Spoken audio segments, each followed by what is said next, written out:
네, 안녕하세요. 메속스 코리아의 홍혁기 부장입니다. 자, 오늘은 전 세션에 거쳐가지고 한정된 시간 안에 MBSE 또는 MVD에 대한 주요 기능들을 좀 말씀을 좀 드려볼 겁니다.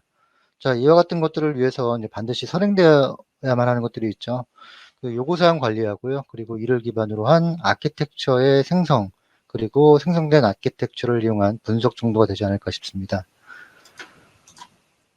자, 요구사항하고 아키텍처의 설계는 요즘도 많이들 말씀하시는 거 있죠. 시스템 엔지니어링, 이제 밑그림으로 작동이 되어지게 됩니다. 자, 그럼 가장 먼저 드는 생각이 있을 거예요. 시스템 엔지니어링은 왜 해야만 하는 건지. 인코스라고 하는 국제 시스템 엔지니어링 협회가 있는데요. 그 협회에서는 시스템 엔지니어링의 필요성에 대해서 증가하는 복잡성에 대한 대처라고 얘기를 하고 있습니다. 간단한 예로 복잡한 시스템 요구사항에 대해서 구체화를 한다라고 했을 때는요. 아마도 가장 먼저 하시는 것은 대략적으로 시스템에 대한 파티션을 하실 겁니다. 뭐 간단하게 말씀드리면은 종이하고 펜을 들고요. 그리고 각 기능을 정의를 하고, 그리고 요소를 나열을 한 후에 할당을 하게 되죠. 자, 이렇게 눈으로 직접 확인할 수 있는 작업부터 시작을 하게 되는데요. 어떤 의미에서는 요구사항 기반의 아키텍처 설계를 무의식적으로 진행을 한다라고 보셔도 될 것 같아요. 자, 이후에 시뮬레이션 또는 트레이드 스터디와 같은 다양한 분석 기법을 채택을 하셔가지고요. 처음에 예상했던 요구사항을 기반으로 만들었던 그런 시스템 동작 특성이 정확하게 나오는지를 확인을 하시게 됩니다. 자, 여기에서 굉장히 중요한 요소가 하나가 나오게 되는데요. 개발 환경이라고도 말씀을 좀 드릴 수 있을 것 같아요. 요즘은 가상 환경 굉장히 많이 사용을 하시죠. 자, 이후에 소프트웨어 요구사항 재정의가 되어지고요. 그리고 아키텍처 같은 경우에도 시스템 아키텍처를 만드셨다고 하면은 소프트웨어 구현에 조금 더 친화적인 형태로 변화를 하게 되는데요. 자, 이런 것들 이제 소프트웨어 아키텍처라고들 말씀을 하시죠. 자, 이런 노력들 같은 경우에는 일반적으로 개발 효율, 그리고 안전성, 그리고 코스트의 절감, 자, 이런 것들, 뭐 전체적으로는 개발 전체 플로우의 효율 향상하고 퀄리티 향상, 이런 거라고 말씀을 좀 드릴 수 있을 것 같아요. 자, 이런 것들을 타겟으로 해서 진행을 한다라고 말씀을 좀 드릴 수 있겠죠. 자, 그럼 일반적으로 시스템 엔지니어링 과정에 대해서요, V사이클을 기반으로 좀 말씀을 좀 드려보도록 하겠습니다. 가장 먼저 선행되어져야 하는 것은 요구사항이 아닐까 싶습니다. 스테이크홀더라고 하죠. 일반적으로 요구사항을 만든 주체로부터 분명한 요구사항을 전달받는 것으로 시작이 되어지고요. 자, 요것들을 기반으로 해서 전체적인 틀을 이제 그려보시게 됩니다. 자, 스케치되어진 각 요소들이 요구사항의 어느 부분을 반영을 하는지를 확인을 해 주셔야 되죠. 자, 이를 위해서 잘 정의되어진 방법 또는 툴을 이용해서 추적성을 만들어내게 됩니다. 자, 이후에 아키텍처에서 요구사항이 충실히 반영이 되었는지를 확인하셔야 되는데요. 자, 이를 위해서 분석을 수행을 하시게 되시죠. 즉, 잘 정의되어진 시스템을 가지고 트레이드 스터디 또는 다른 기법을 이용해서 전체적인 음, 내용을 확인하신다라고 보시면 될 것 같아요. 자, 이후 요구사항 기반의 유스 케이스 하고요. 그리고 아키텍처에서 정의되어진 인터페이스를 기반으로 비헤비어를 설계를 하시게 되시죠. 자, 이들 사이에서도 반드시 추적성이 있어야 된다라고 말씀을 좀 드립니다. 자, 이렇게 하면 설계에 대한 과정을 얼추 이제 마무리가 되어졌다라고 보시면 될 것 같은데요. 자, 이후 다양한 검증 기법을 사용해서 소프트웨어뿐만 아니라 상위 레벨이죠. 시스템으로 좀 확장을 하셔가지고 검증을 하시게 되시죠. 자, 여기까지 하시면은 일반적으로 알고 계시는 V사이클의 하나의 그런 흐름을 마무리를 줬다라고 보시면 될 것 같습니다. 자, 이와 같은 과정을 구체화를 해서 현업으로 적용을 하셔야 돼요. 근데 실제로는 그렇게 쉬운 일은 아닌 것 같아요. 해서 저희가 제공해드리는 솔루션을 가지고 몇 가지 도움 드릴 만한 내용을 좀 말씀을 좀 드려보도록 하겠습니다. 간단하게 압축을 하면요, 세 가지 정도로 말씀을 좀 드릴 수 있을 것 같습니다. 첫 번째로는 요구사항을 기반으로 생성이 된 아티팩트들에 대한 추적성이 될 것 같습니다. 이 부분에 대해서는 시뮬링크 리콰이어먼트라는 프로덕이 존재를 하게 되는데요. 자, 외부에서 작성된 그리고 관리되어지는 그런 요구사항을 가지고 오실 수도 있으시고요. 자, 그렇지 않고 시뮬링크 내부 플랫폼 내에서 요구사항에 대한 것을 직접 어서링을 또 하실 수가 있으세요. 자, 이후에 요구사항 기반으로 생성이 되어진 굉장히 많은 다양한 형태의 아티팩트들에 대해서 아주 작은 요소까지 자세하게 추적성을 만드실 수가 있으십니다. 자, 요구사항을 기반으로 시스템 또는 소프트웨어에 대한 또 아키텍처를 만드시겠죠. 자, 이때는 시스템 컴포저라는 프로덕이 있습니다. 자, 아키텍처의 설계뿐만 아니고요. 아키텍처를 이용해서 수행을 하셔야 되는 다양한 형태의 활동이 있는데요. 자, 이런 것들을 위한 편의 기능들을 제공을 해드립니다. 자, 대표적으로는 다양한 형태의 뷰포인트가 필요할 수가 있고요. 그리고 트레이드 스터디 몇 번 언급이 되어졌는데요. 자, 이런 것들을 이용해서 정량적으로 요구사항을 잘 반영을 했는지, 내가 만든 아키텍처의 비해볕단으로 녹아내릴 수 있는지를 확인하고 분석을 하시게 됩니다. 자, 이보다 조금 더 큰 내용이 있죠. 시스템을 하고 굉장히 대조적인 그런 차이점 중에 하나라고 보시면 될 것 같은데요. 디자인과 직접적인 연계가 가능합니다. 자, 이렇게 연계가 된다라는 건요. 결국 시뮬레이션이 가능하고요. 그리고 통합 레벨의 검증까지 확장이 가능하다라고 말씀을 좀 드릴 수 있겠습니다. 자, 이후에는 디자인을 수행을 하시게 됩니다. 가상 환경을 꾸미시고요. 그리고 시뮬레이션을 통해서 검증, 그리고 시스템에 대한 컨피던스를 확보하시게 되십니다. 자, 시뮬레이션은 조기에 이슈를 찾아낼 수 있고요. 그리고 찾아낸 이슈를 기반으로 해서 수정을 할 수 있다는 굉장히 큰 이득을 제공해 드리는데요. 이때는 시뮬링크, 그리고 매틀랩, 그리고 각각의 인더스트리에 알맞는 저희 툴들이 있습니다. 자, 이런 것들을 이용해 하셔가지고 설계를 하시게 된다라고 말씀을 좀 드릴 수 있겠죠.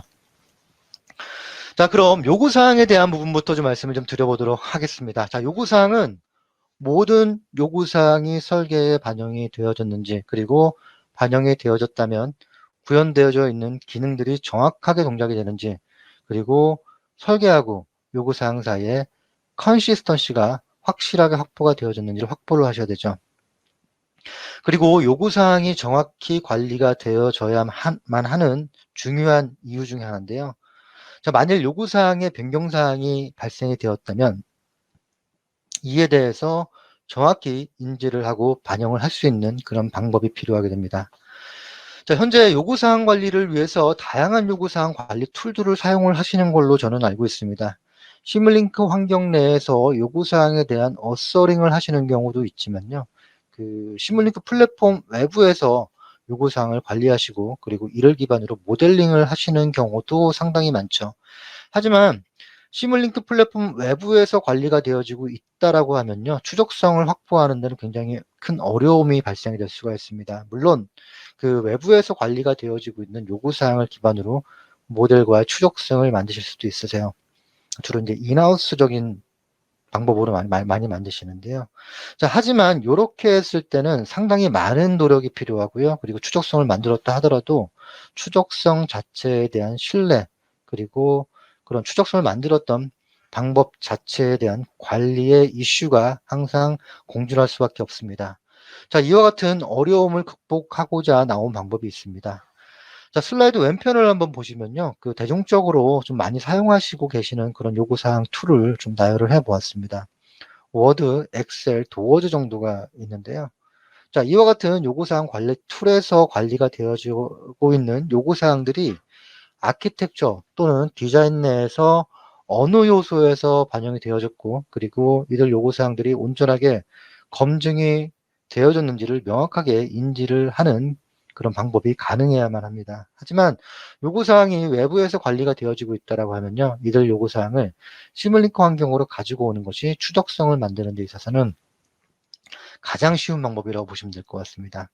자, 이때 일전에 말씀드렸던 시뮬링크 리퀘어먼트라는 그런 프로덕을 사용하실 수가 있으세요. 자, 시뮬링크 플랫폼 외부에 존재하는 요구사항을 시뮬링크 환경으로 가지고 오는 것뿐만 아니고요. 시뮬링크 내부에서 오서링도 하고요. 그 만약에 외부의 요구사항을 기반으로 내부 오서링, 즉 하이레벨 요구사항을 기반으로 로레벨 요구사항을 만들었다라고 하면요. 그 작성하신 요구사항하고요. 관계를 추적성 형태로 나타내실 수가 있으세요. 그리고 시뮬링크 환경에서 생성된 그런 아티팩트들하고도 간단하게 추적성을 성립하실 수가 있으십니다. 확립이죠. 확립하실 수가 있으십니다. 그리고 모델에 어느 정도 반영이 되어졌고, 그리고 어느 정도 검증이 되어졌는지에 대해서도 색깔바 형태로 확인을 하실 수가 있으십니다. 자, 요구사항이 시뮬링크 리퀘어먼트 내에서 업데이트가 되어질 수도 있죠. 자, 이때 업데이트 되어진 요구사항하고 외부 요구사항하고 어느 정도 컨시스턴시가 이루어져야 되는데요. 자, 이럴 때는 recif라는 파일 형태로 해서 외부 요구사항으로 바로 반영이 가능합니다.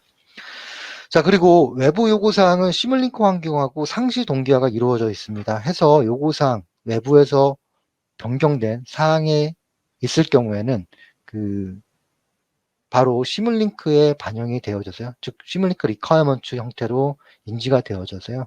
설계 및 검증에 미반영이 될 우려를 완전히 방지한다라고 보시면 될 것 같습니다. 자, 그럼 시뮬링크 리퀘어먼트를 이용해서 요구사항 중심의 워크플로우를 좀 확인해 보도록 하겠습니다. 자, 본 데모는 외부에서 관리가 되어지고 있는 요구사항을 시뮬링크 환경으로 가지고 오는 거고요. 자, 외부에서 관리가 되어지는 요구사항은 워드로 설정을 해 보았습니다. 자, 말씀드린 바와 같이 워드 형태로 관리가 되어지고 있는 요구사항을 가지고 올 건데요. 자, 처음 하셔야 되는 사항은 그 임포트 가능한 그 외부 요구사항의 형태, 포맷을 선택을 하는 거라고 보시면 될 것 같습니다. 워드, 엑셀, 그리고 도어즈가 보이는 걸 확인해 보실 수가 있으시고요. 자, 그럼 이들밖에 요구사항 관리 툴은 어떻게 해야 될까요? 자, regIF라는 그런 파일의 형태가 있습니다. 그래서 regIF라는 형태로 익스포트를 해서 시뮬리커로 환경으로 가지고 오면 된다고 보시면 될 것 같고요. 뭐 대표적으로 폴라리움 정도가 언급이 되어질 수 있지 않을까 싶습니다. 자, 이 경우에는 이렇게 하시고 나시면요. 몇 가지 옵션만 선택을 하시면 됩니다. 뭐 대략적으로는 외부에서 관리가 되어지고 있는 요구사항에 대한 경로가 정도가 되지 않을까 싶습니다. 자, 보시는 바와 같이 워드에서 관리가 되어지고 있는 챕터 하이러키를 그대로 상속받은 걸 보실 수가 있으세요. 자, 이후에 가지고 온 요구사항을 상위 요구사항으로 간주하고 드라이브를 하실 수 있죠. 하위 요구사항으로. 이럴 때도 링크를 제공해 드려 가지고요. 두 요구사항 사이의 트레이스빌리티를 확실하게 가지고 가실 수가 있으세요. 자, 하위 요구사항을 기반으로 해서 일반적으로 디자인을 만드시죠. 그래서 그 디자인에 대한 링크도 있는데요. 자, 디자인에 대한 링크를 한번 눌러보도록 하겠습니다. 자, 보시면은 요구사항을 기반으로 해서 구현되어져 있는 모델로 옮겨가는 걸 보실 수가 있으십니다. 간단하게 드래그 앤 드랍 형태로 해서 추적성을 만드는 것까지 확인하실 수가 있으시고요. 그리고 디테일한 내용 같은 경우에는 그 모델의 프로퍼티 인스펙터라는 창이 있습니다. 그래서 프로퍼티 인스펙터는 모델의 오른쪽에서 확인해 보실 수가 있으신데요. 자, 프로퍼티 인스펙터에서는 디테일한 내용뿐만 아니라 또 다른 형태의 링크가 있습니다. 그래서 모델과 요구사항, 그리고 모델과 그 테스트 사이에 추적성에 대한 정보도 있다. 그리고 요구사항과 테스트에 대한 정보도 있다라고 보시면 될 것 같습니다. 자, 링크를 누르셔가지고요. 그 테스트 플랫폼으로 가보도록 하겠습니다. 아마 오늘 말미에 다시 한번 소개가 되어질 것 같은데요. 저희는 동적 검증은 시뮬링크 테스트에서 제공이 되는 테스트 매니저라는 툴을 사용을 합니다. 자, 테스트 매니저를 보시면요. 각 테스트 케이스에 대해서 요구사항에 대한 트레이스빌리티가 있는 걸 또 보실 수가 있으세요. 자, 저 요구사항을 누르시면요. 그 테스트를 진행을 했던 그런 요구사항으로 또 옮겨가는 걸 보실 수가 있으세요. 자, 어떠세요? 그 요구사항에서 시작을 해서요, 여러 거점을 통해서 다시 요구사항으로 한번 돌아와 봤는데요. 그 시뮬링크 환경 내에서 완벽한 디지털 스레드가 구현이 됐다라고 말씀을 좀 드릴 수 있을 것 같아요. 그런데, 특별하게 뭐 한 거는 없어요. 그냥 드래그 앤 드랍 하시고요. 클릭만 몇 번 했다라고 보시면 될 것 같고요. 굉장히 간단한 방식으로 추적성에 대한 확립이 가능하고 확인도 가능하다라고 말씀을 좀 드릴 수 있겠네요. 자, 이와 같은 요구사항은 시뮬링크 리퀘어먼트 에디터라는 창뿐만 아니라 모델에서도 같이 확인을 하시면서 모델링을 진행을 하실 수가 있으십니다. 이전 슬라이드에서 잠깐 말씀을 좀 드렸는데요. 자, 이번엔 스테이터스에 대한 걸 가지고 좀 말씀을 좀 드려보도록 하겠습니다. 모델 우측 하단을 보시면요. 리퀘어먼트 퍼스펙티브라는 게 있습니다. 그리고 그 퍼스펙티브를 열으시면은 모델 하단에 그 스테이터스 바하고 간단한 테이블이 있고요. 오른쪽은 말씀드렸듯이 프로퍼티 인스펙터라는 것이 있습니다. 자, 테이블을 잠깐 보도록 하겠습니다. 자, 색깔바가 있는 걸 보실 수가 있으시죠? 일단은 두 가지 형태가 있는데요. 일단은 모델부터 볼게요. 자, 모델 같은 경우에는 푸른색으로 알려주게 됩니다. 그래서 요구사항이 링크가 걸려져 있는지를 색깔바 형태로 알려주고 있고요. 자, 블랭크는 일반적으로 요구사항에 대한 링크가 없을 경우인데요. 자, 링크를 만들어 볼게요. 자, 링크를 만드시면 보시는 바와 같이 색깔바가 채워지는 것을 확인해 보실 수 있으십니다. 자, 모델에 대한 반영, 즉 임플리멘테이션에 대한 것뿐만 아니고요. 그 테스트에 대한 것도 색깔별로 저희가 그 테스트 여부를 확인을 시켜드릴 수가 있습니다. 임플리멘테이션보다는 조금 더 다양한 형태로 알려드릴 수가 있는데요. 자, 보시면은 총 4가지입니다. 자, 푸른색은 테스트를 했는데 성공했더라. 그리고 붉은색은 테스트를 했는데 실패했더라. 그리고 노란색은 테스트 케이스는 있지만 아직 실행을 안 해봐서 모르겠더라. 네, 이런 내용이고요. 블랭크는 어김없이 테스트 케이스도 없으니까 만들어주세요. 네, 이런 내용이라고 보시면 될 것 같습니다. 자, 시뮬링크 리퀘어먼트 내에서 제공이 되어지는 추적성 확인 기능을 또 말씀을 좀 드려보도록 하겠습니다. 자, 매트릭 형태가 있는데요. 요구사항하고 모델, 그리고 요구사항하고 검증과의 관계를 매트릭 형태로 확인하실 수가 있으십니다. 자, 몇 가지 필터를 제공을 해드려서요. 조금 더 간결한 형태로 매트릭에 변화를 좀 주실 수가 있으시고요. 만약에 추적성이 만들어져 있지 않다라고 하는 그런 아티팩트가 있다라고 했을 때는요. 요들 사이에서 그 하이라이트 형태로 어떤 것이 추적성이 없는지를 확인을 시켜드립니다. 그리고 만약에 링크는 없지만 대상 아이템이 존재한다라고 했을 때는요. 매트릭 안에서 바로 추적성을 만드실 수가 있으시고요. 자, 이렇게 하시면은 색깔바가 바로 업데이트, 노란색으로 업데이트가 되어지는 걸 확인해 보실 수가 있었습니다. 저기에서 아티팩트, 즉 테스트 매니저로 가셔가지고 러닝을 하시면은 바로 푸른색 또는 붉은색으로 변하는 걸 확인해 보실 수 있으세요. 자, 이번에는 다이어그램 형태로 추적성을 한번 확인해 보도록 하겠습니다. 자, 요구사항이 좀 많은데요. 그 중에서 2.8에 대한 것을 가지고 말씀 좀 드려볼게요.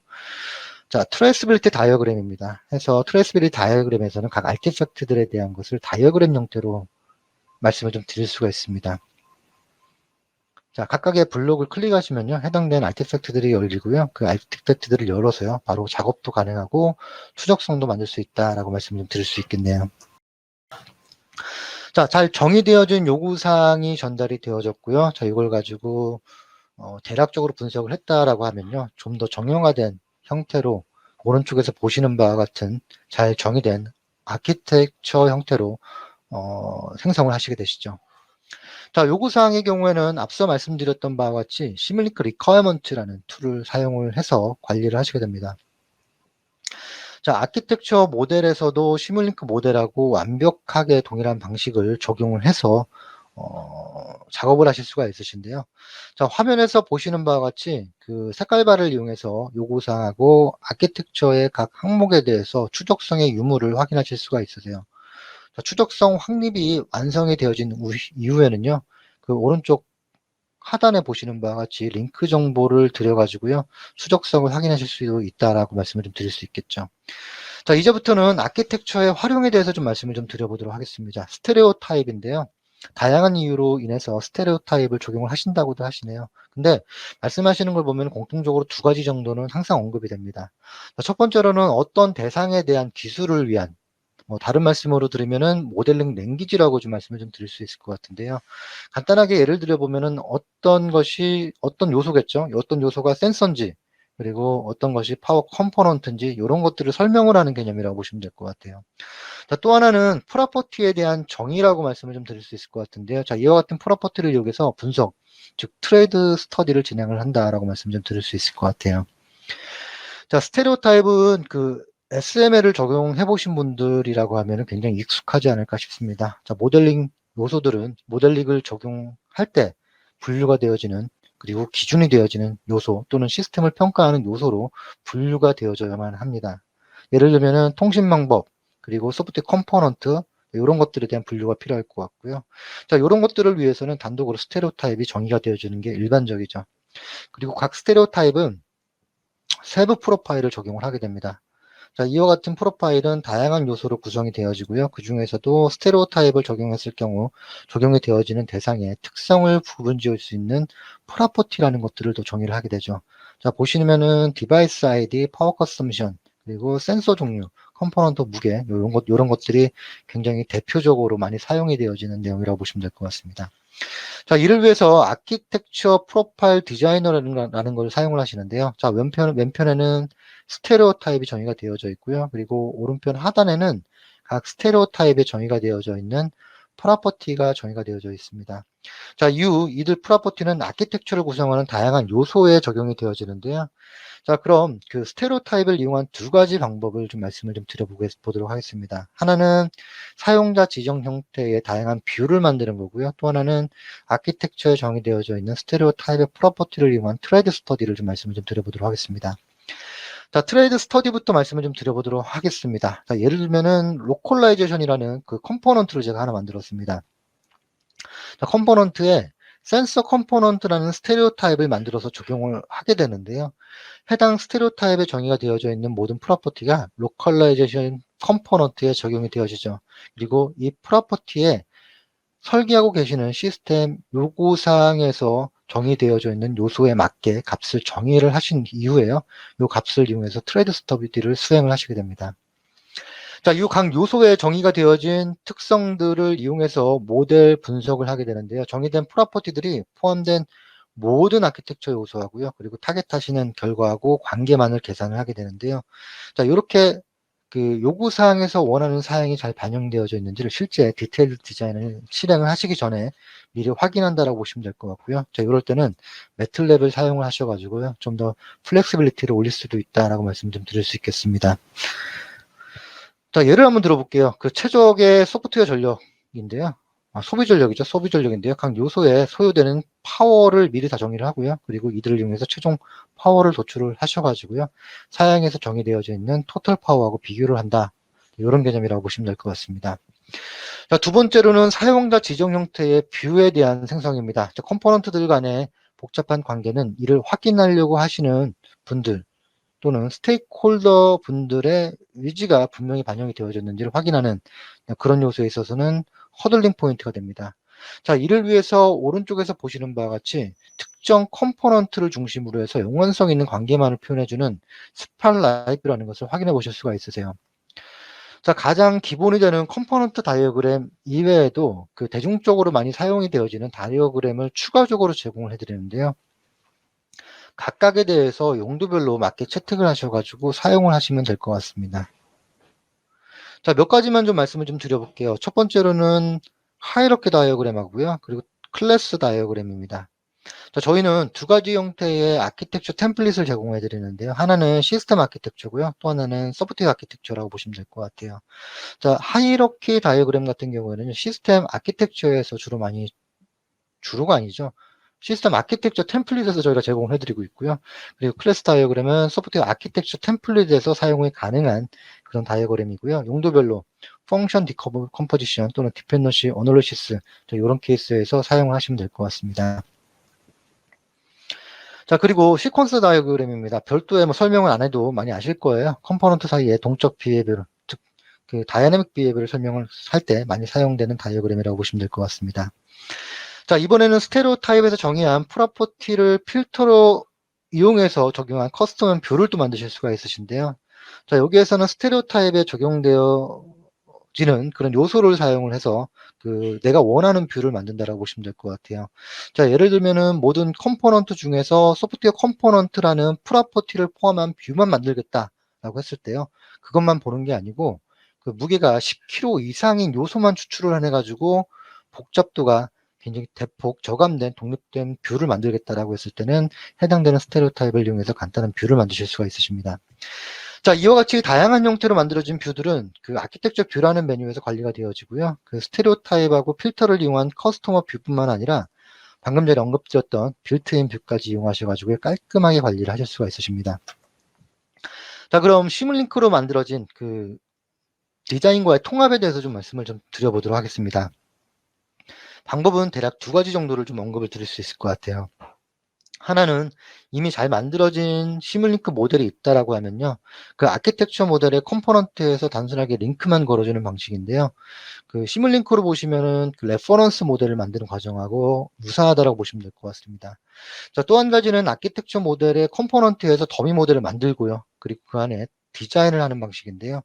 자, 더미 모델을 생성을 하는 그런 두 번째 방식을 한번 확인해 보도록 하겠습니다. 자, 컴포넌트에서 우클릭 하셔가지고요. 간단하게 모델 이름, 더미 모델 이름을 기입을 하십니다. 자, 이렇게 하시면 바로 그 더미 시뮬링크 모델이 만들어지고요. 자, 링크가 걸리는 걸 보실 수가 있으세요. 자, 더블 클릭을 한번 해보도록 하겠습니다. 자, 더블 클릭하시면 더미 모델이 나오죠. 자, 저희가 정했던 인터페이스가 나오고요. 스케줄링 정보는 그 모델에서도 확인하실 수가 있으신데요. 상위 아키텍처 모델에서 정의되어져 있는 스케줄 정보를 가지고 통합 시뮬레이션을 할 수 있다라고 말씀 좀 드릴 수 있겠습니다. 자, 이와 같이 그 소프트웨어하고 시스템 아키텍처에 대한 설계가 얼추 마무리가 되어지고 나면요. 컴포넌트에서 정의되어진 인터페이스를 통해서 통합 시뮬레이션 그리고 검증을 마무리하시게 됩니다. 그래서 통합 시뮬레이션을 위해서 아키텍처, 시스템 모델에서는 다양한 요소가 들어갈 수가 있겠는데요. 자, 일단은 저희가 만들었던 그런 컨트롤러, 그리고 피지컬 모델링이죠. 환경 모델이 또 만들어질 수가 있으세요. 자, 이런 걸 가지고 통합 시뮬레이션을 간단하게 할 수가 있고요. 오늘 전체적으로 아마 이런 내용에 대해서 언급이 되어지지 않을까 싶습니다.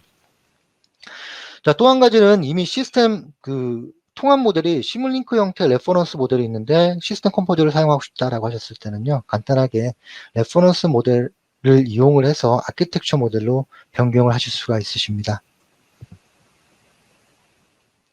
자, 이제는 각 아키텍처 사이의 구조에 대해서 좀 말씀을 좀 드려보도록 하겠습니다. 자, 흐름이라고 보시면 될 것 같은데요.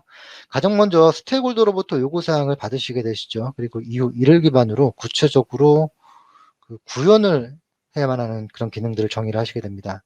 자, 구현의 편의성하고요. 그리고 명확한 구분을 위해서 필요에 따라서는 디컴포지션도 이제 수행을 하시게 되시고요. 자, 이와 같은 과정을 명확히 정리한 요구사항을 일반적으로 펑셔널 리퀘어먼트라고 하고요. 그리고 이를 기반으로 생성된 아키텍처를 펑셔널 아키텍처라고도 얘기를 하죠. 자, 이와 같은 과정은 일반적으로 반복적으로 수행이 되는 게 일반적이라고 말씀을 좀 드릴 수 있을 것 같아요. 자, 이후 기능이 정의가 되어졌으면요. 이 기능을 구현하기 위한 주체하고 행위에 대한 것들이 기술이 되어져야만 합니다. 즉, 구현을 위해서 세부 사항으로 개념적인 정보하고 흐름, 그리고 행위에 대한 것을 정의를 하셔야 되는데요. 자, 이런 것들을 기술한 요구사항을 시스템 리퀘어먼트, 그리고 아키텍처는 로지컬 아키텍처라고 얘기를 하죠.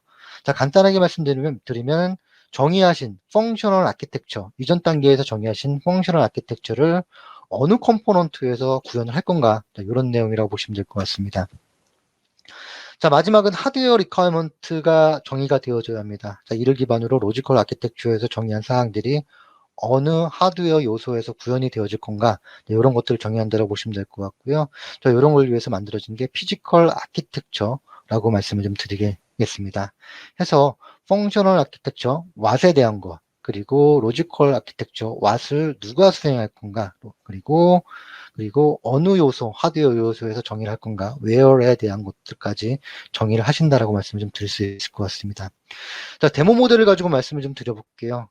레이어로 좀 구분을 해 놓았습니다. 그래서 지금 말씀드렸던 펑셔널 아키텍처, 그리고 로지컬 아키텍처, 그리고 피지컬 아키텍처를 만들어 놨고요. 그리고 이러한 형태로 해서 레이어드 아키텍처를 만드시면 체계적으로 조금은 시스템을 좀 더 나이스하게 빌드업 할 수 있다라고도 말씀을 좀 드릴 수 있을 것 같습니다.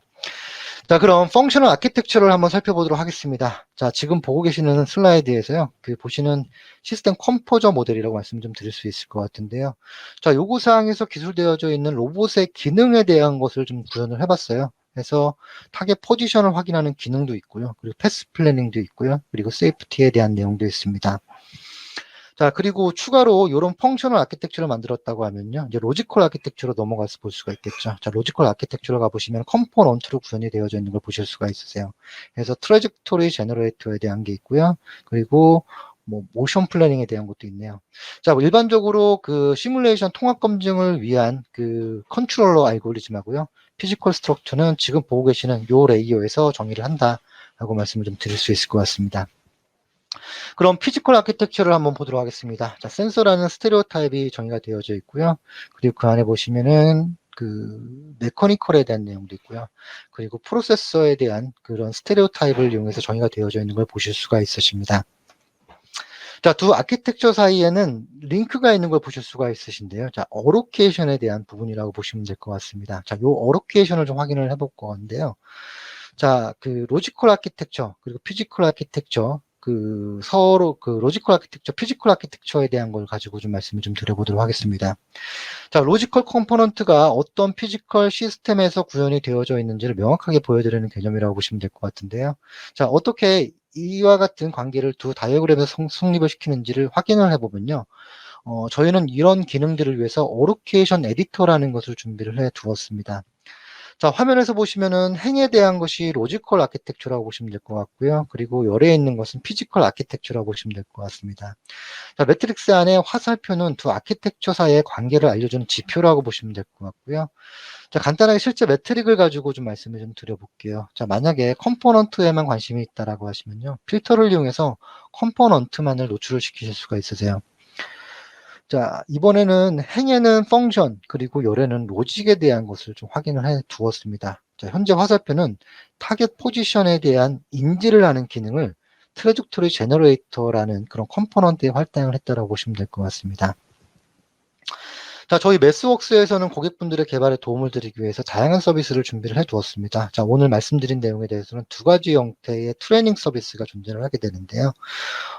시뮬링크 환경 내에서 모델을 관리하고요. 그리고 내부 아키텍처에 대한 내용으로 그 투데이라고 써있죠. 이틀짜리 교육으로 준비가 하나가 되어 있고요. 또 한 가지는 시스템 컴포저에 대한 아키텍처 모델링입니다. 그래서 모델링뿐만 아니고 모델링 그 시스템 컴포저에서 지원이 되어지는 다양한 활동에 대해서 그런 기능들에 대해서 구체적인 케이스를 가지고 여러분의 아키텍처 관련 스킬업을 하는데 많은 도움을 드릴 수 있다라고 보시면 될 것 같습니다.